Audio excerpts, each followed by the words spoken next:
Well, welcome back, guys. It's great to be back with you. And here, I'm really looking forward to this interview. I have to say, this is a really, really moving story. So it is, and without further ado, I'm going to introduce my guest. It is with the greatest pleasure and deepest respect that I want to introduce you to Sarah Keane. Hello, thank you for having me. That's all right. That's all right. So, Sarah, do you want to introduce yourself and tell us a bit about what you do? Okay, I am Sarah. I originally am a chiropractor. That's kind of my day job. And I've moved more into pregnancy, really care coaching, working with women who really want to have a more natural birth, but are struggling. Maybe they've had a previous trauma or their BMI is through the roof and they're being told they can't do things. So I work a lot with women who are kind of on the other side of the normal kind of routine, shall we say.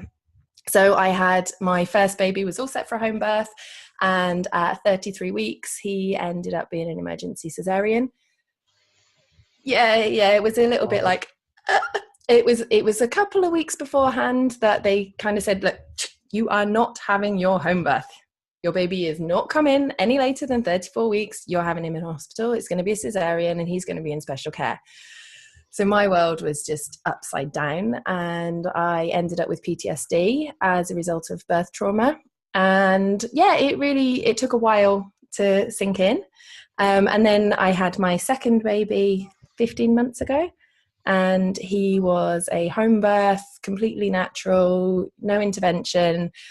I was told by everybody that I was putting my life at risk, my baby's life at risk. It was really old statistics that people were using. And yeah, I found some amazing independent midwives who really supported me.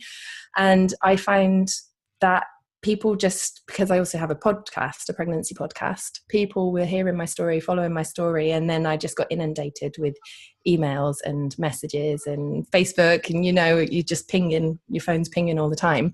Yeah, from women who were in similar situations, who just really were like, how on earth did you get through it all? Because it's a stressful time and it can be a lonely time. And so, yeah, I kind of inadvertently, it wasn't my plan at all. But yeah, I ended up on this path where I'm now kind of working with women who are in similar situations and trying to kind of, they're so used to having everything they want the way that they want it. They're a little bit control freaky like me. And then, yeah, this is this whole new scary situation that they really don't know anything about. And yeah, they ended up coming to me for guidance. So I kind of ended up adapting what I was doing and trying to help them the best that I can. Kind of winging it.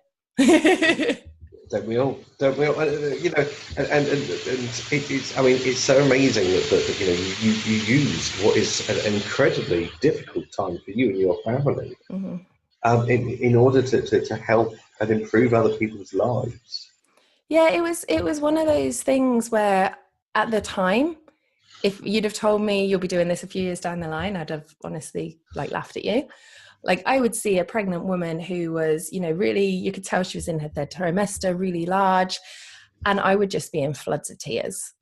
And people would ask me, did you enjoy giving birth or did it hurt giving birth? And I was like, I didn't give birth. So I had a whole lot of stuff going on in my head. And yeah, I worked really hard to overcome it. Obviously, I had some brilliant people to help me. I was going through CBT and EMDR, so different types of therapies to help me deal with it. And I had the support of my family and, my husband. But yeah, it was a difficult time. And I decided, firstly, there was no way that I was going to let myself go through it second time round. And I was certainly not going to make my family and my friends deal with me when I was dealing with that. So yeah, it sort of changed things and switched things on the head a little bit for me. Oh yes, definitely. I can only imagine. I mean, we had a 48-hour labour with ours, and that ended in the C-section, which is what neither of us wanted. But I can only remember sort of how that felt, and I can't even begin to compare that to what you've gone through. So my goodness me, you really are, for me, you really are so inspirational. Oh, bless you. Do you know what? It's honestly, it's something that you find people saying it a lot. And I really, really, truly believe it doesn't matter whether your baby comes at 40 weeks, at 30 weeks, whether it's cesarean or a forceps birth, if you have a birth that is not the plan that you had up here, and you don't have the support through it to kind of get you through it, it's traumatic. I really believe that. I mean, you have people who have these wonderful home births and everyone's like, oh, it's such a healing home birth for you. And one person might have said one thing that just triggered them. Yeah. And then that creates this whole different experience for them. And a lot of the time women they're not being listened to. They're not being heard. They're kind of having their experiences fobbed off a little bit. And so that's something that I'm very mindful of when I'm working with people, is that whatever your experience is, it's your experience, and however you felt is how you feel. Yeah. Like, it's not my job to turn around and go, oh yeah, but it's okay, but your baby was okay. Oh, well, it wasn't that premature. You know, it's not anyone's job to kind of dismiss how you're feeling about it. Definitely. Well, thank you. So tell us, what does mentoring mean to you? I think I was thinking about this, and I really think it's meeting the person where they are. It's not, to me, it's not, this is how I did this is the way to do it. It's about meeting the person where they are, listening to what's going on for them, what's worrying them, what do they need support with. And 9 times out of 10, I'll be honest, what I find is that people just want to talk.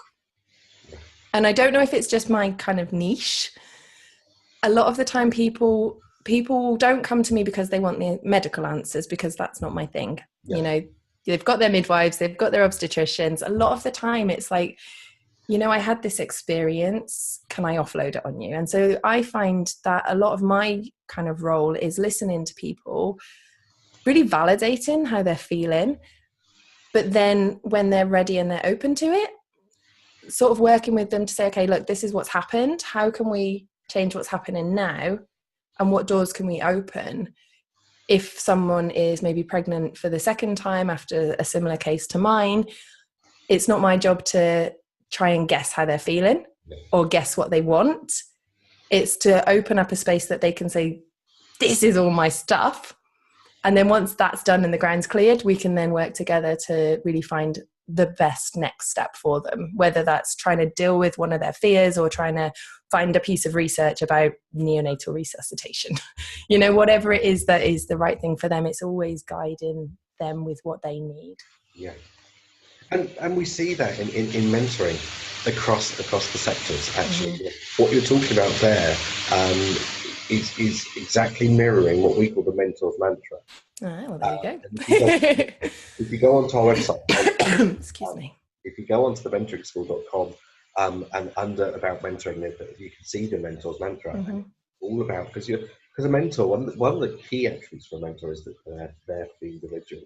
And it's all about using that safe space mm-hmm. in order to encourage them to be able to think about their issues, be able to talk about their issues, get it off of their chest before you agree on a plan that's relevant to them. And what you are describing is no different than what we do with mentoring when we're training people to mentor children, when we're training people to mentor in the workplace, when we're training people to mentor high-powered executives. It's the same structure mm-hmm. that you've described there. It really is. Now, and that's the thing. I think a lot of the time, even from childhood, our interactions of people and our feelings are quite often dismissed. You know, if you look at a kid that falls over and the parent rushes to them, picks them up, dusts them off, oh, you're okay, don't worry about it. And so I think a lot of the time it's ingrained into us that we just need to just box it up and move on. And I think one of the things that I love is being able to allow people to open up. Yeah, definitely. And so I always talk to mentors about it's about deciding who's going to own that silence. Because if you're going to ask your mentee a question or how they are, or about a particular thing, and actually you're being rude if you then fill that silence by trying to structure it for them or to answer it for them or all the rest of it. Actually, it's their silence. If they need it re-explaining or changing or whatever, they will say it. And it's so interesting because as humans, we abhor silence. We really do try and fill it in all the time, try and fill in the gaps. But when it comes to mentoring, the biggest thing that you can do is actually use silence to empower your mentee. Mm-hmm. It's the space that your brain processes things, isn't it? Absolutely. Absolutely. Now, is there a particular mentor who's influenced you? Oh, well, with my chiropractic past, I'm very much into the neurology and how the brain works with everything. So people like Joe Dispenza and John DeMartini are people that have been really influential in kind of the way that I look at things. They talk a lot about mindset, a lot about the neurology of mindset. So that's kind of the stuff that I completely geek out on. But yeah, I think a lot of my mentors have been more women who are doing the things that I want to do. So women who have got families, who have got children, but who are also kind of changing the world on the side. And so a lot of, again, chiropractic people, there's Jen Barnum-Floriani. She is an amazing, amazing advocate for healthy pregnancies and holistic pregnancies. She's Australian. Another lady, Liz Anderson Peacock. She is a chiropractor and an instructor on a pediatric course that I'm currently studying. So yeah, a lot of very niche specific women that I think if you're a woman listening to this and you want to work out that balance of family and business, those are the kind of people that really make a difference to me, because they're really doing what I do. It can be very difficult when you're looking at, say, Tony Robbins, and whilst I love him, yeah, I kind of think, I bet he's not sat there with his kids screaming all night and getting up with them and breastfeeding and trying to cook dinner and doing 20 things all at once. So it's a different, I love him and I love those sorts of voices. Mm-hmm. But I think for me, being able to relate to the person really makes a difference. Yeah, I agree with that. And how have you found that your experiences of childbirth have influenced the way that you mentor? I would say prior to having George, my first, I'm probably quite ashamed to say this, but I was quite judgmental. So I would look at people who maybe had a traumatic birth. And it's going to sound awful, but my thing was, well, why did you let them do that to you? Because I just hadn't been there. I hadn't been in it. I hadn't experienced it. So I think it's made me a lot more open and a lot more compassionate. And I've also now been through the mill, so to speak. So I've been in that position where I'm clueless. Like I said earlier, I'm so control freak. I will research absolutely everything down to the T, because there's no way that I want to be in that position and be in the unknown, because I don't feel control and I don't feel like I've got any say in things. It's not really an informed decision. And then I realized that actually I had no idea what happens when you have a cesarean, because it wasn't even on my radar. And so I took all the advice that people gave me, and some of it I've now realized was duff. So I think I've kind of experienced it from the other side of the shoe. I was very much, I suppose, on my pedestal. So yeah, it's brought me down to earth massively. Which is one of those things you never quite like to admit, but I think is kind of important. But it's allowed me to see and meet so many people who are they're changing things in their own way. Mm-hmm. So I met a lot of women through Bliss, who is the charity for babies born too soon and born poorly. So they do a lot of work with neonatal units, special care units throughout the country, and I met some amazing women through that, some triplet mums, some mums whose babies were in hospital for 6 months on oxygen. And I was told that I would get to cuddle my baby for the first time after my catheter was out. Yeah. So no one told me this beforehand. We knew he was coming early, but no one told me this. So I spent those 12 and a half hours thinking he's going to die before I get to see him. Yes. And that was just what kept running through my head and running through my head. And so the story that I then told myself was that it was everyone else's fault because they should have told me. And so I just kept running these patterns. And so that was where the PTSD really came from. Yeah. And then I met all these women who had much, much worse experiences than me. You know, just like you said to me at the start, they'd had all these worse experiences than me. So who the hell was I to complain or to be worried or to feel this way? And they were the ones that actually really said, you know what, it doesn't matter what happened.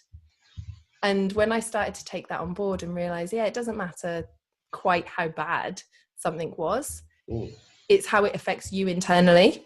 Yeah.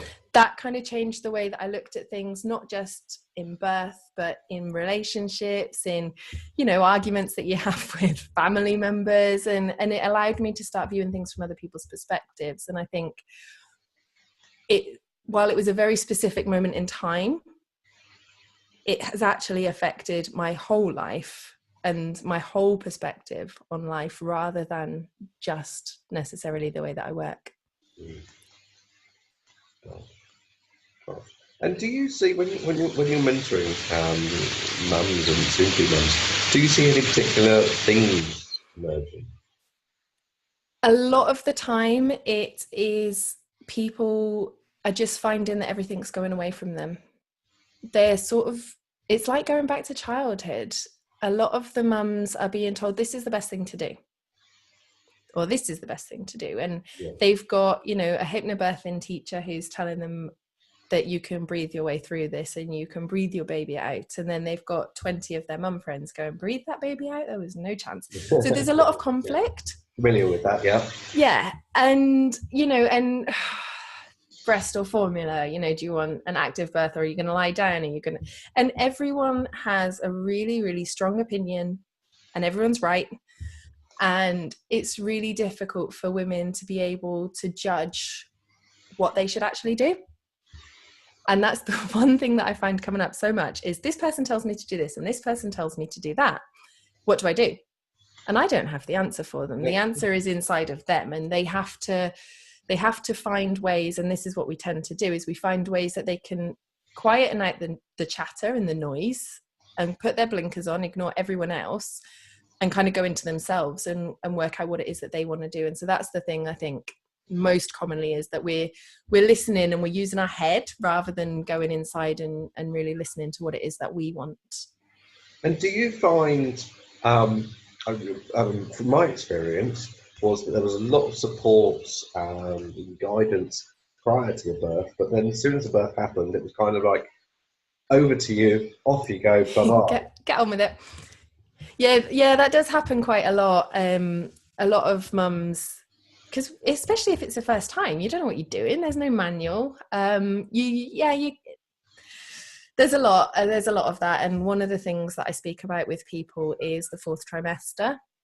So the idea being that you have the first 3 trimesters, and then the fourth trimester is that kind of period of 3 months after birth where your baby has gone from being cocooned inside you, well, not inside you, but cocooned inside their mum, floating around in water, listening to your heartbeat, and then they're just kind of thrust into this room on their own, or, you know, into a buggy, and it's this disconnect again between, I probably shouldn't say the name, but the contented baby side, routine. And then you've got the attachment parent side who are saying, well, hold on a minute, like, listen to your baby, work with your baby. Yeah.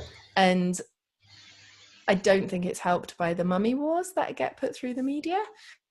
Because again, everyone has to do what's right for them. If you go back to work after 3 weeks, you're not going to have the time and the capability to do, you know, a lot of the more gentle parenting things that someone who's at home maybe has, you know. So I've been at, again, both sides of it, and it's really all about listening to you and what do you, on an instinctual, innate level, what do you want to do? Because I think a lot of the time mums want to breastfeed, for instance. They maybe don't have the support of a lactation consultant, or their baby might have misalignments at the top of the neck that nobody's told them about. They might have a tongue tie, but it takes, you know, cracking nipples and 3 weeks of screaming and just awfulness before anyone will even suggest it. And I think that a lot of these things, with support throughout from the birth, could be made a lot easier. Yeah.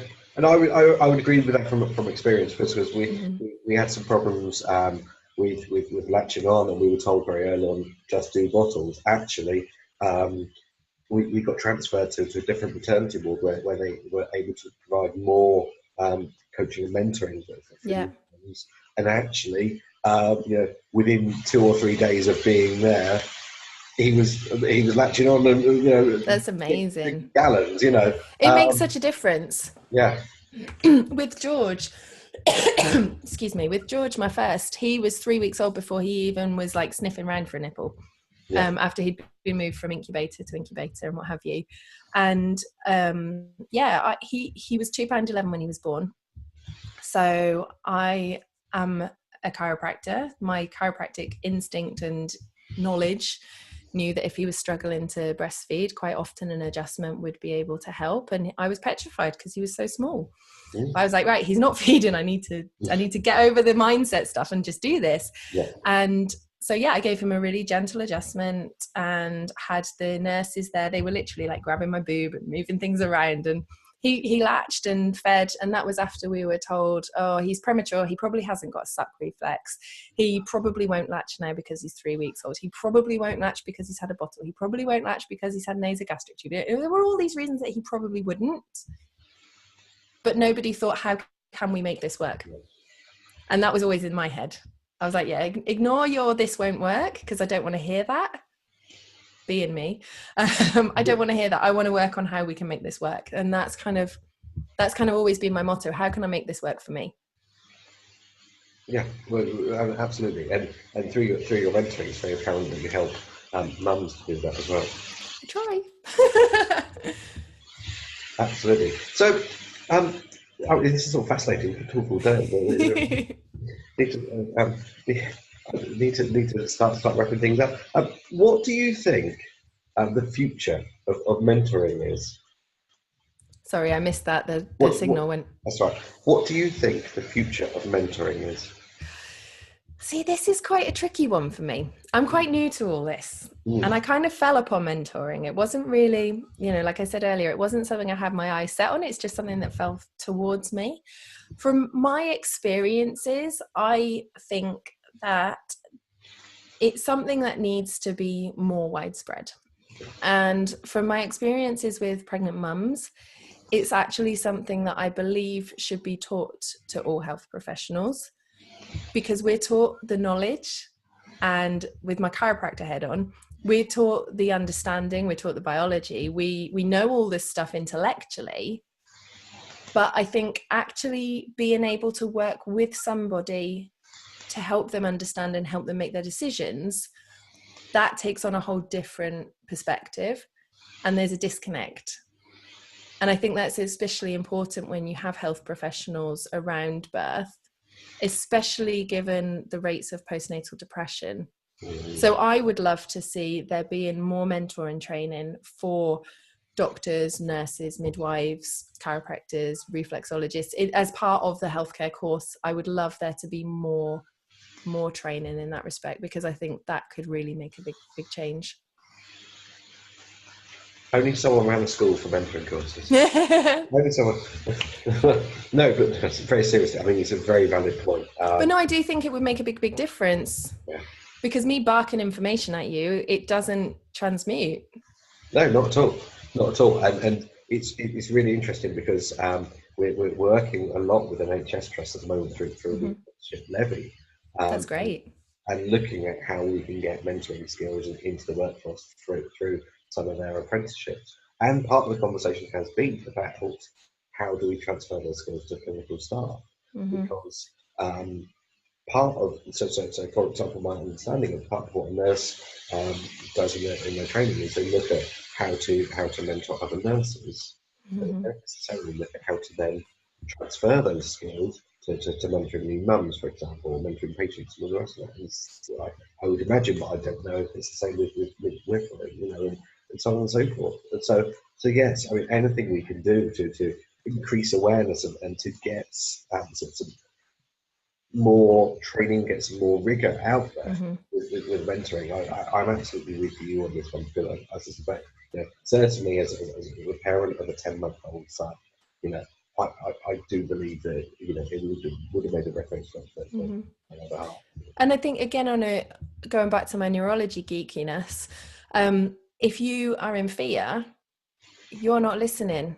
Yeah. You can't understand. You can't even begin to integrate the information that you're being told. And I think that on a very basic level, when somebody is in a position where they're a little bit fearful about the outcome and you're just saying, this is what you need to do, this is what you need to do, that person, they're just shutting down. They're not going to take in the information. They're not going to have a good experience.